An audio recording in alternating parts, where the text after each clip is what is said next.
But it was interesting that, to me, as they compared the king, there was not one good king in Israel. Not one.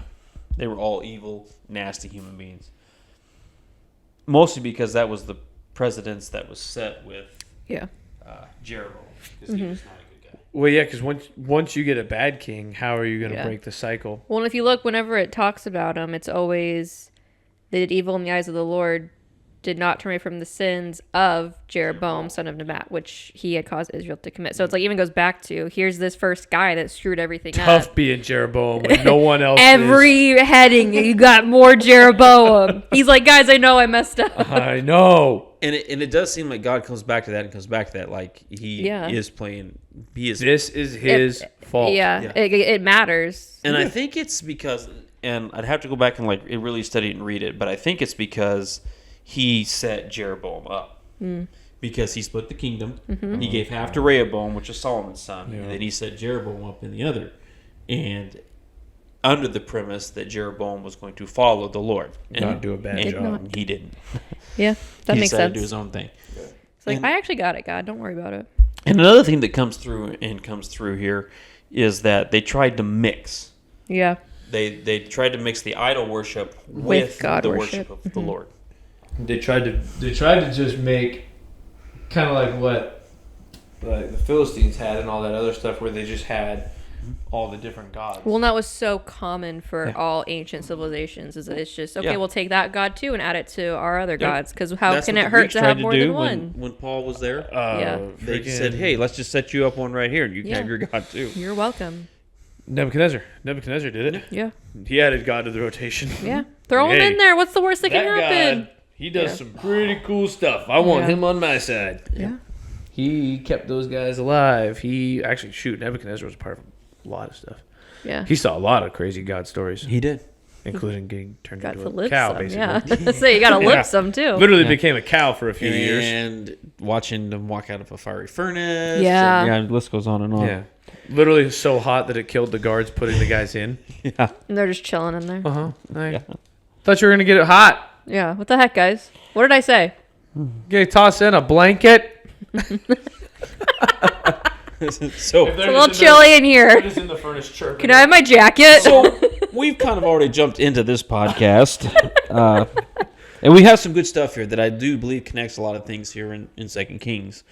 But what I do want to point out here is that we are kind of winding down on this. And I find this a very interesting, once again, just one of those interesting stories with the man of God. So first of all, Elisha. Mm-hmm. He's coming to the end of his life. Okay, we have this story that we're going to basically end on. That's it with his life, and it's kind of a two-part. The first is he has a meeting with the king, and I find it extremely interesting here because he's not a king that follows the Lord, as we've just discussed. Haven't seen one for a while. Yeah, there's really not one in Israel. From all the research I can find and what I've seen, they were all evil. So the fact that the Lord actually cared enough to set something up here to where they were going to be able to overcome this captivity and this war that was going on, the Lord was going to be lenient. Mm-hmm. And how does he do that? Well, the king, and I'm just paraphrasing, finds out Elisha's dying, goes to see him. Elisha says, okay, here you go. Here's what I want you to do. He says, here's a bow, here's some arrows, shoot some arrows, and depending on how many, he doesn't really say how many you shoot, but start shooting. Yeah. And so the king does. He shoots one. He shoots two. He shoots three. Maybe his arm got tired. I don't know. But that's all he shoots. Yeah. And it irritates the man of God. Now, once again, he's sick. He's close to dying. Well, not yet. He doesn't irritate the man of God. So he only shot one out the window. He shot... Then Elisha said, take the arrows, strike the ground. And then the king struck it 3 times and stopped. Right. Then the man of God was angry with him. See, there you go. You can make the case of exercise is very important. And I think he shot 3 arrows. Because he says, Elisha says shoot. And then he shot the Lord's arrow of victory, the arrow of victory over Aram, Elisha declared. Mm-hmm. And then you will completely destroy the Arameans at Epic. Yep. And then he said, take the arrows, and the king took them. Elisha told him to strike the ground. He struck it 3 times. So I guess he shot 4 times to be exact, because then he shot 3 more times after the original shot. Or he's just literally I don't know if he's hitting on the hitting ground. the arrows on the ground. I don't know. I don't know how you strike an arrow on the ground. I mean, I guess like Just that. Well, okay. Well, in my mind, he's shooting him out the window. I'm with you. But it says says strike the ground. Strike the ground. Why would he be shooting out the window? Because he's striking the ground as it leaves, shooting it out there and strikes the ground. What if it hits something else? Well, that's just bad luck for whoever walked there. Yeah. Don't be walking out this door or this window here. Yeah, we're striking the ground. Huh. So in my mind, that's the way I see it. That's funny. That's not how my mind saw it. I mean, I don't know for sure, but Okay, so It does say in the I commentary don't though. Actually, hold on. We gotta finish the other part before I say that. anyway, forgot the term.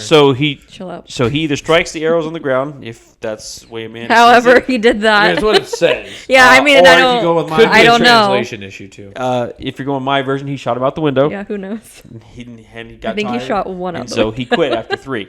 Yeah. This then, of course, irritates the man of God, Elisha, because he said, "Why only 3?" Basically, because if you had shot more than 3, you would have completely wiped out the. Tells him 5 or 6 times. And you would have defeated Aram and completely destroyed it, but now you will defeat it only 3 times. And then the next verse is Elisha died and was buried. So that was his final act. That was his last thing. And he should have, and it didn't really, when I first read it, before I read the commentary to go along with it, in my head, my first thought is, how did the king know that he needed to strike the ground more times? Because that's not really something that we do nowadays. No. But, and then in the commentary, it showed that shooting an arrow out the window was a sign. The king would have understood, especially when Elisha explained that it meant victory over his enemies. Striking the ground with the arrows should have been an obvious connection to the Lord's arrow of victory over the Armenians. So there it is again, striking the ground. So maybe he was striking him. So I think he don't know. shot one and then he struck the ground the other 3 times. Okay. I think. Well, that's what happened. But what does striking the ground mean? I don't know for sure what that looks like. But it says he struck the ground 3 times. So But what does that either mean? way, I don't know. I'm still going with you shot him out the window because I think that's cooler. All right. All right. But he doesn't. He doesn't do enough times, and so therefore he's not going to completely destroy the king of Aram. Once again, though, it's just God being gracious when he didn't have to be, because this king was not a good king. Nope. Now, so God is merciful. Yep. Okay, we should Thank goodness. probably be a little more. What's the word I'm looking for? What's another word for sticking to it? Stick-to-itiveness. That works. Perseverance. Perseverance. There we go. I like And shoot mine a few more arrows. Like a human thesaurus. Hit me with another one. Yeah, and stick to it a little bit more so that we can not fall for the same thing that this poor king did. I gave him the word and then he still said stick to it again. Because it's better than... I like it. Yeah. I like it. Stick to Persevere. it. I like it. Persevere. All right. So, last thing. This is just interesting. So Elisha died and was buried. Now, Moabite raiders. It's crazy is what it is. What do you mean interesting? This is insane. It is. It just shows you the spirit and the power that Elisha had. Yeah. Okay. Now the Moabite raiders used to enter the country every spring. Once while some Israelites were burying a man, suddenly they saw a band of raiders. They threw the man's body into Elisha's tomb. Of course, they probably didn't know that. Nope. I'm not. That was a surprise for all, I When think. the body touched Elisha's bones, the man came to life and stood up on his feet. It's insane. And then, like, that's it. Yeah, and then no follow-up on that. Like, what happened to that guy? Like, did he just get to go back to living life? He just woke up and was like, what happened? Why am I with this skeleton? Yeah. Who's this guy? Yeah. And could you imagine his friends? Now they took off, man. Yeah, So, that's I true. think they came back. He's probably wondering where his friends went. I wonder if they came back and they were like to get the body and they're like, where did it go? Yeah. What is happening? This is But once again, it just shows the spirit and the power that God had given Elisha, that even his bones were bringing people back to life. correct. I mean, Elisha was just this amazing prophet. He has to rate up there with probably the top 10 in my mind of my favorite prophets. Top 5. Yeah. He's got some good ones. Yeah. I mean, my favorite all time is, of course, going to be Paul. I don't think that's ever going to change. I love Paul. I love everything about Paul. Yeah. that man was afraid of nothing. Yeah. And man, when he came to sharing the gospel, I don't think there's any more. Yeah. Anyway, we won't go there. That's another podcast. Yeah. But this just kind of wraps up the story of Elisha. He's dead. He's gone. It's still, even after he's dead, there's still miracles happening. Bringing around people him. back to life. It's crazy. So God's not done with you until He's done with you. Yeah. Apparently. There is no bookmark. There's no end on Nope. that. Nope. So anyway, I hope you guys have a fantastic week, and we'll see you next time.